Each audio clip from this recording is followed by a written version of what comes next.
दोस्तों ये क्लास 6 का एनसीईआरटी का चैप्टर 3 है। इससे पहले मैंने आपको चैप्टर 1 और चैप्टर 2 करवाया था पॉलिटिकल साइंस का, और हिस्ट्री का भी 2 चैप्टर मैंने करवा दिया है। जिन्होंने भी नहीं देखा है, प्लेलिस्ट बना हुआ है, आप देख सकते हो जाके। ये जो भी कॉम्पिटिटिव एग्ज़ाम का प्रिपरेशन कर रहे हो, चाहे किसी भी तरह का कॉम्पिटिटिव एग्ज़ाम का प्रिपरेशन कर रहे हो, आपको क्लास 6 से 12 तक का एनसीईआरटी बहुत इंपॉर्टेंट रोल प्ले करता है। और साथ में जो स्कूल में हो उनके लिए भी ये बहुत इम्पोर्टेंट है। तो चलिए इस चैप्टर को स्टार्ट करते हैं। फर्स्ट है यहाँ पे हमारा व्हाट इज़ गवर्नमेंट। गवर्नमेंट क्या है, इस चीज़ को समझना है। सबसे पहले तो ये समझना है कि गवर्नमेंट है क्या, उसके बाद आगे हम लोग पढ़ेंगे। आप लोगों ने सुना होगा, बहुत बार सुना होगा गवर्नमेंट वर्ड, ठीक है। और इस चैप्टर में हम यही देखेंगे कि गवर्नमेंट का क्या रोल रहता है हमारे लाइफ में, ठीक है। गवर्नमेंट क्या करती है, ठीक है, हाँ। और how do they decide what to do, और what is the difference between types of government. Government का कितना टाइप्स होता है, मोनार्कीज़ क्या होते हैं, डेमोक्रेसीज़ क्या होते हैं, ये सारा चीज़ हम लोग यहाँ पे देखेंगे। ये सब जो आप देख रहे हो, government sought to protect right of unorganise worker, तो ये सारा चीज़ें गवर्नमेंट करती है। न्यूज का टुकड़ा है, सुप्रीम कोर्ट कैन हैव 5 मोर जज, ठीक है। तो चलिए हम लोग यहाँ से स्टार्ट करते हैं, ठीक है। यहाँ पे है कि look at the newspaper headlines above and list the different kinds of activity that the government is reported to the doing in this newspaper headlines. तो वो जो न्यूज़ हेडलाइंस यहाँ पे देखा आपने, ये सारा चीज़ आप लोग देखो और इसमें क्या करो, तो इसमें आप लोगों को करना है the government is reported to doing और in this newspaper headline is not this a wide range of activities. और क्या ये वाइड रेंज ऑफ एक्टिविटीज़ नहीं, ये सारा चीज़ आपको यहाँ पे करना। तो यहाँ पे तो आप नहीं कर सकते, आप कमेंट सेक्शन में कमेंट करके बता सकते हो किनको ये समझ में आया, किनको नहीं आया। तो चलिए हम लोग इस चैप्टर को करते हैं स्टार्ट। है यहाँ पे क्या कि every country needs a government to make decision and get things done. सभी कंट्री को गवर्नमेंट का ज़रूरत है, ठीक है। एंड क्यों है ज़रूरत, तो डिसीजन मेकिंग के लिए, क्योंकि कोई एक गवर्नमेंट है होता है, कोई एक ऐसा होता है हर कंट्री में जो डिसीजन मेकिंग करता है। कंट्री तो दूर की बात है, आपके घर में भी एक कोई मुखिया रहा होगा, दैट मीन्स हेड, जिनका डिसीजन सब कोई मानते हैं। तो उसी तरह से गवर्नमेंट है। तो चलिए हम लोग आगे और भी इस चीज़ को समझेंगे। This can be decision about where to build roads and schools, और उनका यह डिसीजन रहता है कि रोड कहाँ बनना है, स्कूल कहाँ बनना है, और how to reduce the price of onion when they get too expensive, और ways to increase the supply of electricity.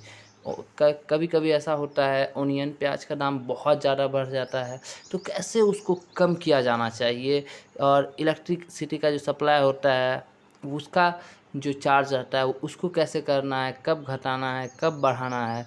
The government also take action on many social issue, और बहुत सारे सोशल इशू जो होते हैं उस पर भी गवर्नमेंट एक्शन लेती है। For example, it has several program to help the poor, it does other important things such as running postal and railway service, और जो डाक देखते हैं, जो ट्रेन देखते हैं, ये भी गवर्नमेंट के द्वारा ही चलाई जाती है।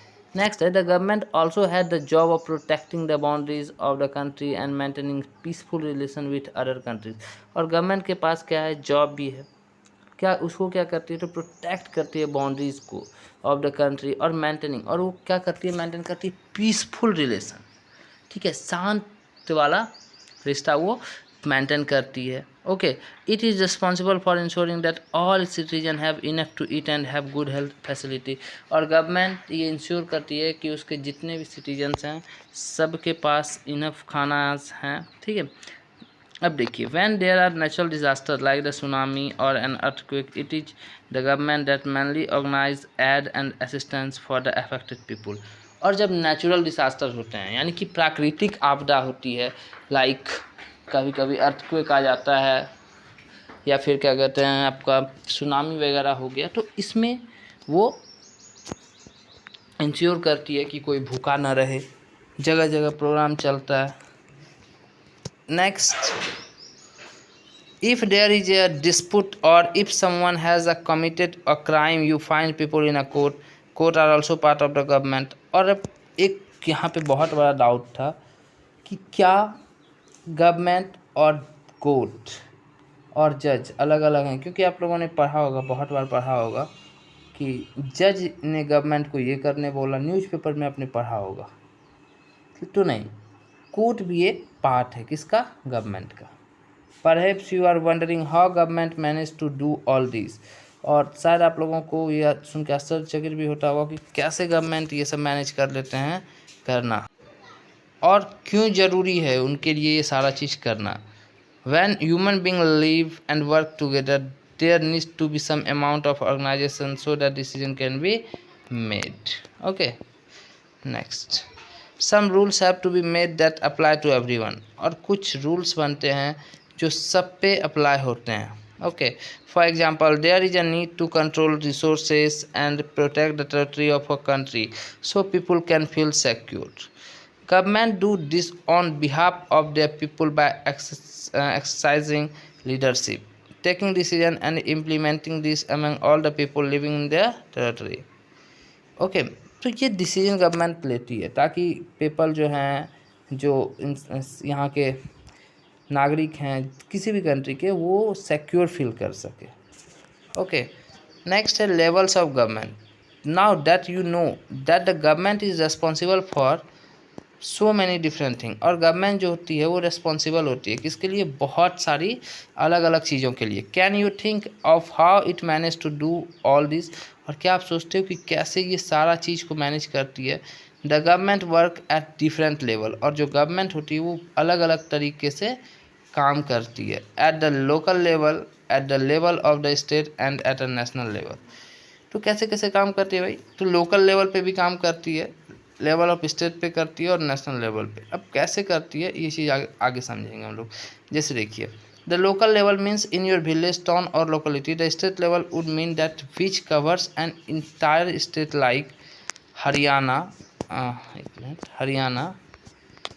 हरियाणा एंड और Assam, and the national level relate to the entire country. See the map. Later in this book, you will read about how local level government function, and when you go into the next few classes, you will learn about how government function at the state and central levels.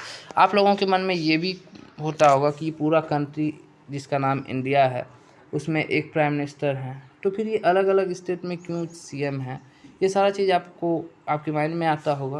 बिल्कुल tension नहीं लेना है, इससे क्या होगा ना, अच्छी बात है, आप आगे और भी पढ़ोगे कि गवर्नमेंट कैसे काम करती है, कैसे उसका फंक्शन होता है, ये सारा चीज़ ये मैप में आप देख लो। ओके, इंटरनेशनल बाउंड्री और स्टेट बाउंड्रीज।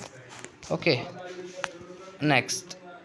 अब देखिए क्या है, अब तेलंगाना जो है आपका 2014 में एक नया स्टेट बना, 29 state of India in 2 June 2014। Okay, अब देखिए लॉज एंड द गवर्नमेंट, वो सारा चीज़ हम लोग पढ़े, यहाँ पे समझना है क्या क्या लॉ होता है और गवर्नमेंट क्या क्या होता है। देखिए यहाँ पे, the government makes laws and everyone who lives in the country has to follow this, और गवर्नमेंट जो होती है वो लॉ बनाती है, और जितने भी इंसान रहते हैं इस देश में या किसी भी देश में उनको उस लॉ को फॉलो करना पड़ता है। This is the only way government can function, और यही एक तरीका है किसी भी गवर्नमेंट के काम करने का, क्योंकि अगर वो लॉ बनाएगी और वो जो वहाँ के नागरिक हैं वो नहीं उसको फॉलो करेंगे, उसको तोड़ेंगे, तो फिर गवर्नमेंट फंक्शन नहीं करेगी। इनके लिए वो एक्शन भी लेते हैं। क्या क्या लेते हैं ये सारा लोग समझते हैं आगे। Just like the government has the power to make decisions, similarly it has the power to enforce its decision. For example, there is a law that says that all persons driving a motor vehicle must have a license. Any person caught driving a vehicle without a license can either be jailed or fined a large sum of money. तो जिस तरह से government decision making करती है, तो उसी तरह से गवर्नमेंट को ये भी पावर है कि वो डिसीजन को इन्फोर्स कर दे। फॉर एग्जांपल आप देखते होंगे कि जैसे मोटर व्हीकल्स वाले को लाइसेंस दिया जाता है, और अगर कोई बिना लाइसेंस के पकड़ा जाता है तो या तो उन्हें जेल होता है या फिर लार्ज अमाउंट ऑफ मनी को फाइन किया जाता है, यानी कि बहुत सारे पैसे वसूले जाते हैं। Without this law the government power to make decision is not of much use, और अगर ये सब नहीं होगा तो गवर्नमेंट का जो पावर रहता है वो बहुत ज़्यादा काम में नहीं आएगा। अब देखिए, in addition to any action that government can take, there are also step that people can take if they feel that a particular law is not being followed. अब एक चीज़ और है, अगर कोई लॉ बनता है और अगर वो पीपल, जो भी इंसान है, जो भी नागरिक हैं, उनको लगता है कि ये फॉलो नहीं करना चाहिए, तो वो क्या करते हैं। If a person feels for example that there were not hired for a job because of their religion or caste, he or she may approach the court and claim that the law is not being followed. और अगर किसी को ये लगता है कि उनको job इसलिए नहीं बोल रहे क्योंकि उनका धर्म, उनके कास्ट इस बीच में आ रहे हैं, तो वो कोर्ट में जाके क्लेम कर सकते हैं। The court can then give order about what should be done. और उसके बाद गवर्नमेंट जो है ये ऑर्डर देती है कि क्या करना चाहिए। अब देखिए types of government. Who gives the government this power to make decision and enforce law. और एक क्वेश्चन आपके मन में आता होगा कि कौन ये पावर देता है गवर्नमेंट को कि वो डिसीजन को मेक करता है, डिसीजन बनाता है और लॉ को इन्फोर्स करता है। देखिए, the answer to this question depends on the type of government there is in country. और ये आंसर ये डिपेंड करती है कि कैसा गवर्नमेंट होता है। सपोज दैट, देखिए, it is the people who give the government this power. और जो पीपल होते हैं, जो नागरिक होते हैं, वो ये पावर देते हैं। सपोज दैट, देखिए, they do this through election in which they vote for particular person in elect them. और डेमोक्रेटिक कंट्री में क्या होता है, इलेक्शन होता है ताकि कोई एक इंसान को वो चुनते हैं। Once elected this person form a government. और जो इलेक्टेड होता है वो गवर्नमेंट बनाती है। In a democracy the government has to explain its action and defend its decision to the people. अब देखिए क्या है, another form of government is monarchy. Monarchy में क्या होता है, the monarch that means king और क्वीन। मोनार्क में क्या होता है, कोई इलेक्शन वगैरह नहीं होता है, वहाँ पे किंग और क्वीन होता है। Has the power to make decision and run the government. The monarch में have a small group of people to discuss matter with, but the final decision making power remains with the monarch। उसमें क्या होता है कि एक छोटा सा group रहता है जिसमें डिसीजन बनाने से पहले कुछ पूछ सकते हैं, लेकिन जो मेन डिसीजन होता है वो किंग और क्वीन का ही होता है। Unlike in a democracy, king and queen do not have to explain direction और defend the decision they take. अब देखिए यहाँ पे क्या है, do you think it is important for people to be involve in decision that affect them, give two reason for your answer. अगर ये चीज़ें आप लोगों को यहाँ तक समझ में आ गई है तो आप लोग कमेंट सेक्शन में इसका आंसर ज़रूर देना। एंड अगर कोई भी प्रॉब्लम हो तो आप लोग कमेंट सेक्शन में पूछ सकते हो। Which type of government would be you refer to have in the place you live in और वाई। ये सारा जो क्वेश्चन है इस चीज़ का आप लोग अगर दे सको तो कमेंट सेक्शन में आंसर ज़रूर देना चीज़ें समझने के बाद। अब देखिए democratic government, types of government आया था जिसमें हम लोगों ने समझा डेमोक्रेटिक और मोनार्की। सबसे पहले हम लोग समझेंगे डेमोक्रेटिक गवर्नमेंट क्या होती है। India is a democracy. This achievement is the result for a long and eventful struggle of the Indian people. और ये अचीवमेंट तब मिला जब बहुत ज़्यादा इसके पीछे स्ट्रगल हुआ, इंडिया के नागरिक ने बहुत सारा त्याग किया, उसके बाद ये फल मिला that India is a democratic country. There are other place in the world where people have also struggle to have democracy. और बहुत सारे ऐसे जगह हैं इस दुनिया में जहाँ पे इंसान ने स्ट्रगल किया डेमोक्रेसी पाने के लिए। You know that the main features of a democracy is that the people have the power to elect their leaders। और जो main features होते हैं इसमें किसमें, तो डेमोक्रेसी में, उसमें पीपल जो हैं, इंसान जो हैं, वो इलेक्ट कर सकते हैं अपने चाहने वाले को। और आप लोग को मैं आगे भी समझाऊंगी का क्या यहाँ पे डेमोक्रेसी की अच्छाई है, क्या बुराई है, सारा चीज़ हम लोग डिस्कस करेंगे। पहले यहाँ पे हम लोग देखना है। So in a sense a democracy is ruled by the people. और हम लोग ये भी कह सकते हैं कि democracy is ruled by people, not by king और क्वीन। The basic idea is that people rule themselves by participating in the making of their this rules. और बेसिक आइडिया ये है कि पीपल रूल करता है अपने आप by participating in the making of this rules. Democratic government in our times are usually referred to as representative democracy. In representative democracy, people do not participate directly but instead choose their representative through an election process। और democratic government में क्या होता है कि जो representative होते हैं वो डायरेक्टली नहीं बन सकते हैं, लेकिन वो चुने जाते हैं। ठीक है, they choose their representative through an election process. और अपने रिप्रेजेंटेटिव को इलेक्शन प्रोसेस के थ्रू चुनते हैं। This representative meet and make decision for the entire population. Okay, आप लोग यहाँ पे देख सकते हो कि कैसे पहले वोटिंग होता था, ठीक है। Voting is in an rural area, a mark is put on the finger making sure that a person cast only one vote. और आप लोगों को ये भी पता होगा कि एक वोट एक अधिकार वाला सिस्टम होता था, जहाँ पे सिर्फ एक इंसान एक वोट ही कर सके, ऐसा नहीं कि 2 और 3, ठीक है। अब देखो, these days, a government cannot call itself democratic unless it allows that is known as universal adult franchise. This means that all adults in the countries are allowed to vote. तो इस समय क्या है ना कि जितने भी एडल्ट हैं इस कंट्री में, इस देश में, सबको वोट करने का अलाउ है। But it was not always like this. Can you believe that there was a time when government did not allow women and the poor to participate in the election. और क्या आप लोग सोचते हैं कि एक ऐसा भी टाइम था जब औरत को और गरीब को गवर्नमेंट अलाउ नहीं करती थी कि आप आओ और इलेक्शन में वोट दो। In their earliest form government allowed only men who own property and were educated to vote. और उस वक्त क्या था कि गवर्नमेंट सिर्फ उसी को अलाउ करती थी जो एजुकेटेड है और साथ में मैन है। This mean that women, the poor, the propertyless and the uneducated were not allowed to vote. इसका ये मतलब है कि ना तो वोमेन को, ना तो गरीब को, और जो प्रॉपर्टी जिसके पास नहीं रहता था और जो अनएजुकेटेड रहता था, उन सबको वोट करने का अलाउ नहीं था। The country was government by the rules and regulation that this few man made. और कंट्री उस इंसान के तहत चलता था जो कुछ इंसान मिलके बनाते थे। In India before independence only a small minority was allowed to vote and they therefore came together to determine the fate of the majority. और इंडिया में क्या होता था इंडिपेंडेंस से पहले, कुछ माइनॉरिटी होते थे, स्मॉल माइनॉरिटी, जो जिनको अलाउड था वोट करने का, ठीक है, जो मेजोरिटी का भाग्य लिखते थे। Several people including Gandhi ji were shocked at the unfairness of this practice and demand that all adult have the right to vote. This is known as universal adult franchise. और several people like Mahatma Gandhi का आपने नाम सुना होगा, वो बहुत shocked हुए थे इस अनफेयरनेस को देख के।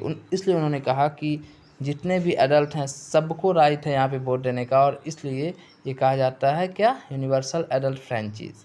Writing in the journal young India in 1931, Gandhi ji said, I cannot possibly bear the idea that a man who has got wealth should have the vote. और एक जर्नल जो लिख रहे थे Gandhi ji, journal of young India in 1931, उसमें उन्होंने कहा कि I cannot possibly bear the India that a man who has got wealth should have the vote. ये तो गलत बात है भाई।